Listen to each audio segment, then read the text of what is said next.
While we can't pray, fast, or touch the Quran in its entirety, we can still be close to Allah during our period, and it's actually encouraged in Islam.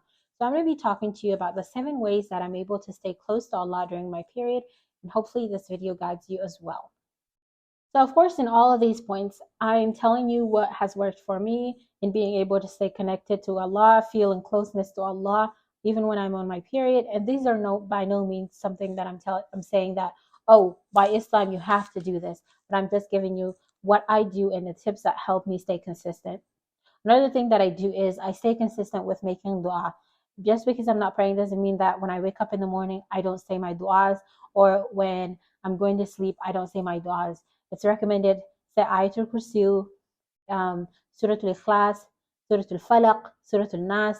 You could still make dua. And if you've memorized the Quran and you remember most of the surahs that you've memorized, go ahead and recite those surahs. Even if you're not going to be like a microphone everywhere around your home, but you could still kind of go through the surahs in your head and kind of repeating the surahs in your head instead of listening to music. That's something that you can start incorporating, listening to Quran or just reciting the Quran that you know in your head, and kind of just staying close to Allah, because I feel that Quran makes me feel a lot closer to Allah. I'm someone who really loves reading Quran. It makes me feel closer to Allah during that time that you can't touch the Quran when it's in its entirety.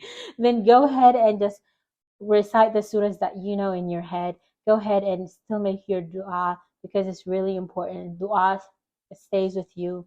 You know how important dua is. So let's get into another point. I think that the prayer times are really important times that are already taken out of your day and dedicated to prayer. So if you want to stay closer to Allah, what I do is I pick a religious lecture or listen to like a religious podcast or a YouTube video, and that really helps me deepen my knowledge about Islam. So go ahead and seek knowledge. If you don't have time during your day to specifically seek Islamic knowledge, the prayer times that you already have allocated to praying that you're not able to pray, you could use that time to indulge yourself in listening to lectures, in reading Islamic books, in reading Islamic commentaries, Islamic podcasts, or religious texts, or basically just even the minimum like listening to YouTube videos. You could have YouTube videos playing on your phone while your phone is on the counter in the kitchen or you're doing something, or you could have it where it's playing on your headphones and you're just walking around your home doing things that you're supposed to be doing or you could do. Even if not walking around your home, you could actually take a moment to sit down, kind of indulge in a religious activity, Islamic activity that feels that you're still worshiping, because you're going out, you're learning more about Islam. Once you learn more about Islam, once you learn more about why you're doing certain things, how they're done, really, it helps you kind of perfect.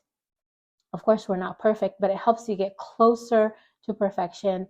And that way you feel closer to Allah. The more you know about Islam, the more loving of the religion you get, the more accepting of the different Islamic rulings that you become, because you understand them more. So it's really important during that time to allocate those 5 daily times to kind of indulging in deepening your understanding of the religion. For instance, you could still wake up. I would say still wake up for Fajr, even when it's not Fajr. If it's Fajr time and you're not praying, still wake up for Fajr, so that way you could maybe listen to a podcast or just read something about how to pray, how to correct like small mistakes that people make during prayer, stuff like that, that will really deepen your understanding of Islam. Or maybe read the meaning of certain hadith in Islam, or certain dua in Islam. Try to learn new duas in Islam. You could do this during each prayer time that you're not actually sitting down and praying with people. Take the time to involve yourself in acts of charity and kindness. This is another way that you can certainly still worship, because charity and kindness is part of Islam, and you could feel closer to Allah. What I like to do during this period of time is being able to help others more with my time, being able to help those who need assistance. Maybe it's something that you know, it doesn't have to be in monetary value. Maybe it's something that you know, you could go ahead and give people knowledge of what you know. You could teach other people of what you know. You could help people of your services. This is a time that you can indulge in charity. Even the act of smiling to another person is an act of charity. It's an act of sadaqah. So go ahead and and indulge yourself in acts of service, acts of kindness. That way, you're still practicing a different form of practicing, but you're still feeling closer to Allah. And I think the most fulfilling thing in this life is being able to be of service to another person and truly impacting them, because that makes, I don't know for you, but that makes me feel a lot better, regardless of how little I'm able to help someone. So in return, it makes you feel like you have a purpose. Being able to help someone, being able to make a difference in that person's life is really important. So it doesn't have to be that deep. Maybe you smile to someone and it makes their day.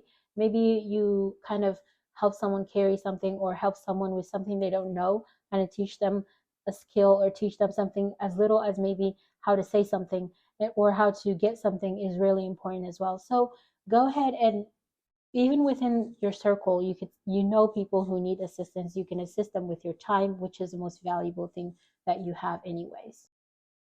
The seventh point that I'm going to be talking about is expressing gratitude, being grateful to Allah. Alhamdulillahi Rabbil Alameen, being grateful to Allah, expressing that you are grateful for everything that Allah has blessed you is a way to connect to Allah.